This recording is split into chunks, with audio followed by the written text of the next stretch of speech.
Hello there. I'm Olivia, your avatar. Welcome back to Planning in Overview, Part 2. Picking up from our last video, we'll look at more advanced aspects of the planning process. First, we'll look at some additional features. Next, we'll go through the various scheduling constraints. In the second pass, we'll resolve resource conflicts and then optimize the project schedule. In the third pass, we'll compare the initial budget with the project's cash flow requirements. And finally, we'll track the plan's status and progress during execution. Moving a single task horizontally is only confined by the amount of float available in either direction. Now I'll introduce the multitask move. Press on a task and hold for 2 seconds. A wide gray border appears. This new mode will shunt upstream or downstream tasks connected in the same path. Pushing left or right absorbs any available float along the way. This feature is really useful for solving resource conflicts. The undo and redo controls are helpful for editing and fine-tuning these adjustments. Tap on any task to engage edit mode. This activates the blue control panel in the top left corner of the plan page. The single selection default allows a single task to move both vertically as well as horizontally, if float is available. Tap on multiple selection and select another task. Now drag this new group of tasks up and down. Continue to select several more tasks randomly.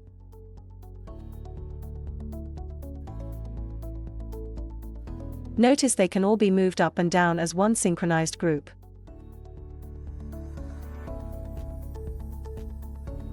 Tap on the white space to deselect all the tasks. Select a task and tap on multiple selection.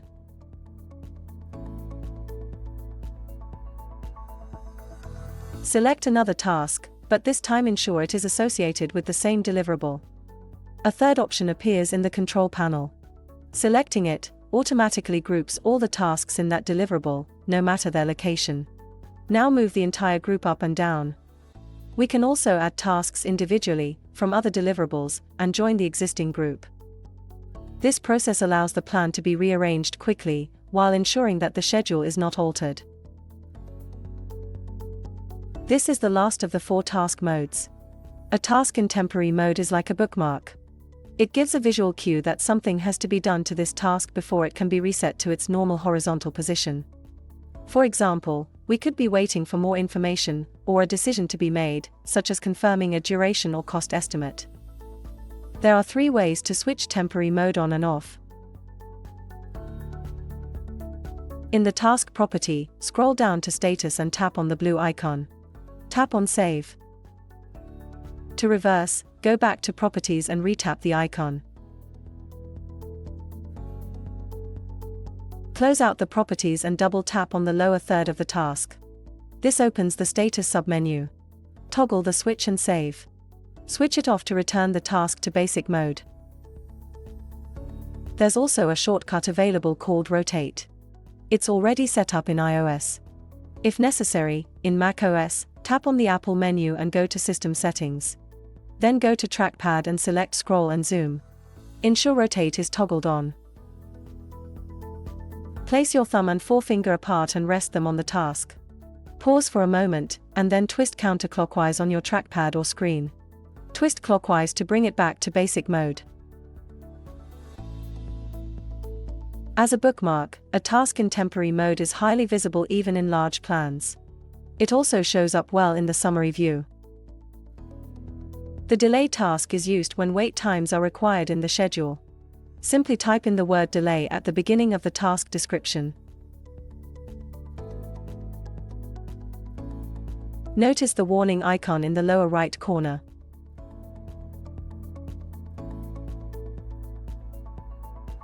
In this case study, there are several delay tasks in use. These include delays for newly hired staff to arrive for training. We're also waiting for the delivery of new furniture and equipment. Note, once a task has been saved, the delay icon can neither be added or removed. The term constraints refers to scheduling and logic issues. Two important terms in scheduling are as soon as possible, or ASAP, and as late as possible, or ALAP. Open up the properties in task number 26. Go to Constraints and tap on None to open. There are 8 options, with 6 grayed out. Select ASAP and save. Tap any white space. The task automatically moves as far to the left as possible. Notice the constraints warning icon in the lower right corner. If additional float opens upstream from an ASAP task, it will automatically move further to the left.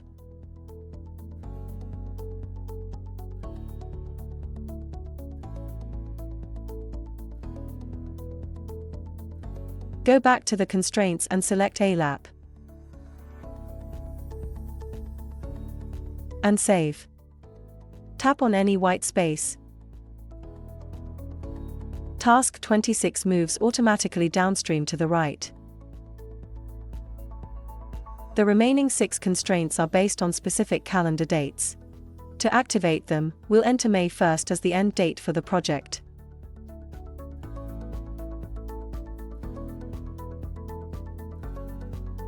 In the constraints list, the other 6 options are now accessible.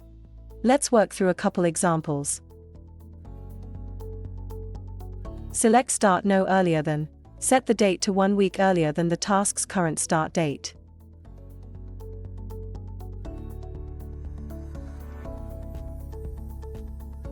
Drag task 26 to the left and notice when the constraint takes effect.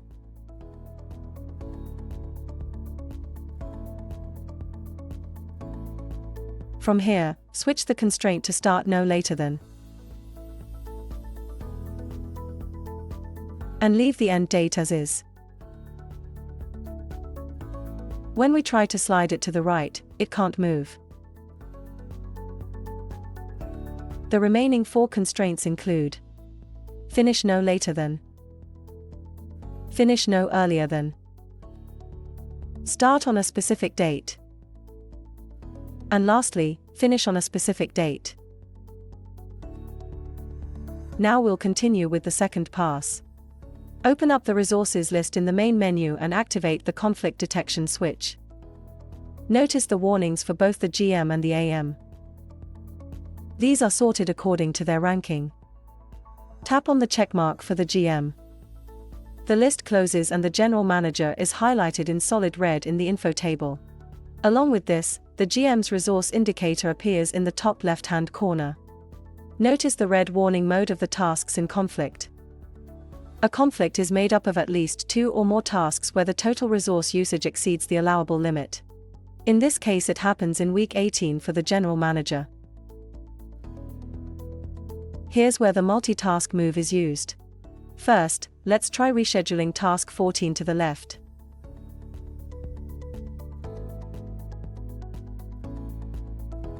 The red warning disappears when a solution is found. Switch to the Admin Manager in the resources list. We're now faced with a compound conflict made up of more than one resource. Fortunately, it's simple to test out various options. The first solution adds 17 days to the schedule.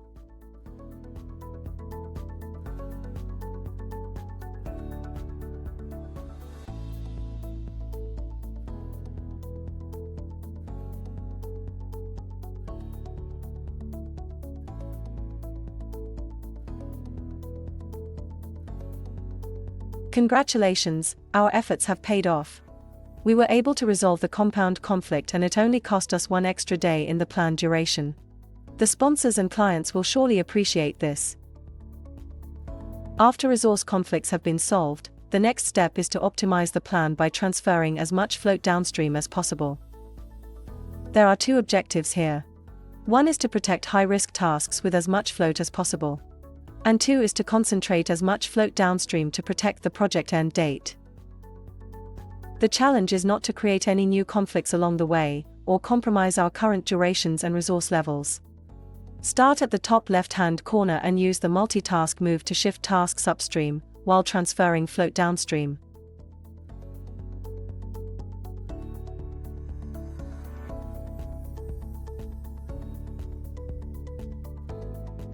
Watch for any red warnings indicating new resource conflicts.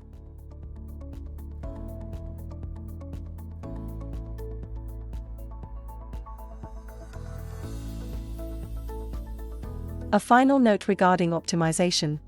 Occasionally, the plan may require some rearranging, especially the repositioning of certain deliverables. Let's say that the performance management path is better situated at the bottom of the diagram. Here's how that move is made. Notice the move is finished up by repositioning tasks and overlinks.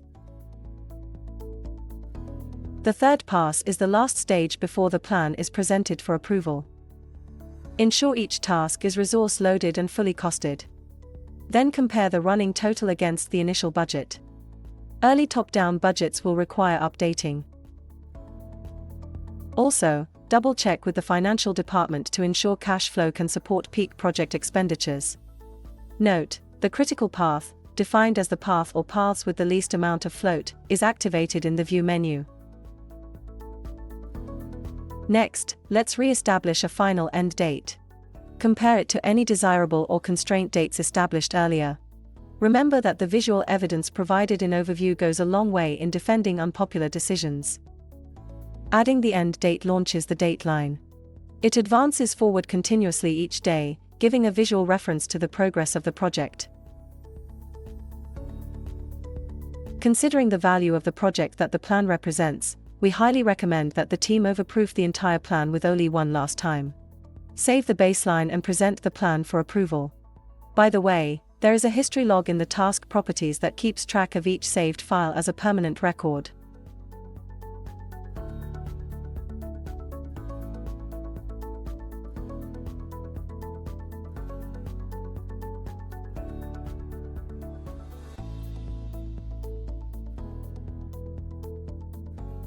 Once execution begins, it's imperative the plan's many components are kept up to date, including the outline. At the task level, this is achieved in the Status submenu. This can be accessed from the task properties, or by double-tapping the lower one-third of the task itself. There are 4 status colors. Black indicates the task hasn't started yet. Green indicates the task has started and is currently on schedule and on budget. Amber indicates the task is experiencing difficulty with the schedule or budget, or both. However, it is still moving forward. Red indicates the task is no longer progressing and the schedule and budget are under significant strain. A red task or tasks can have a high impact downstream, especially if it's on the critical path. The status colors are combined with the progress bar, which is set to 25% increments. Note, the percentage displayed in the task refers to the total duration. With a 12-week task 50% complete, it means 6 weeks of work has been completed, which includes the solid portion of the overlink.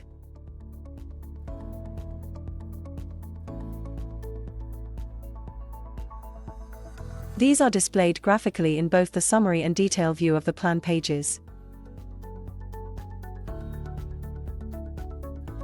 They are also displayed in text format in the task properties and task list.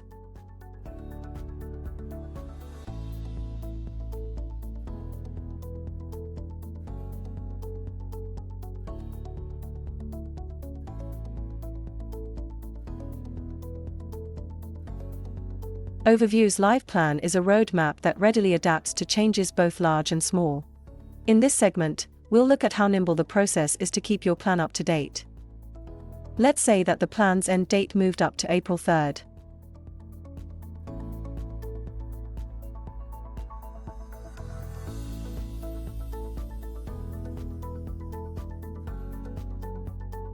And task number 22, interviewing mid-level applicants, will finish 1 week late.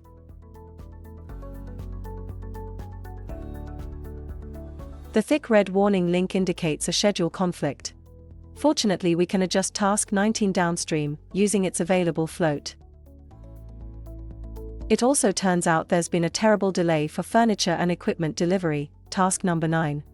Its duration jumps to 44 days. Again, update the duration and adjust the successor task. Note, if there isn't enough float available, a decision needs to be made on extending the end date, adjusting resources, or possibly suppliers. The professional and enterprise version of Overview has a dynamic critical path option.